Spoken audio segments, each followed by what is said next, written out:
মালদার হবিবপুর থানার ভারত বাংলাদেশ সীমান্তবর্তী ইটাঘাটি এলাকা থেকে 4 বাংলাদেশিকে আটক করল বিএসএফ। ভোর রাতে ভারতে প্রবেশ করার চেষ্টা করছিল। সেই সময় ওই এলাকায় প্রহরারত বিএসএফের 88 নম্বর ব্যাটালিয়নের জওয়ানরা এদের আটক করে।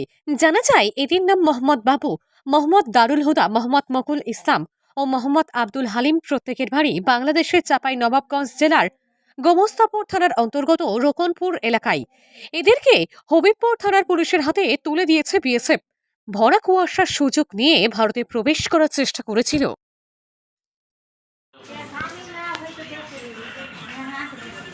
দাদা বাড়ি কোথায়? বাংলাদেশ। কি কারণে ধরেছে? কি কারণে ধরেছে? গরু আনতে এসেছিলাম। গরু আনতে এসেছিলে? বাংলাদেশে কোথায় বাড়ি? বাংলাদেশের বাড়ি রাজশাহী জেলা আমাদের বাড়ি। কবে কবে ধরেছে? গরু পাচার করতে গিয়ে হচ্ছে।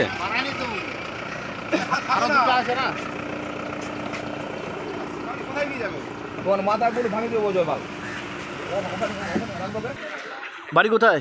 বাংলাদেশ। কোথায় বাংলাদেশ কোথায়? রাজশাহী জেলা। কি করতে এসেছিল এখানে? গরু আনতে এসেছিলাম। গরু আনতে বর্ডারে। তোমার নাম কি?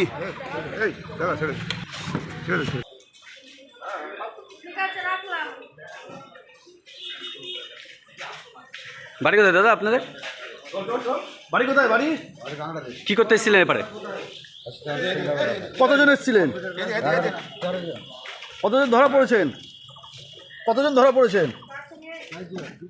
আর কোন কোথায় আছে? আর বাংলাদেশে কোথায় বাড়ি? বাংলাদেশে কোথায় বাড়ি?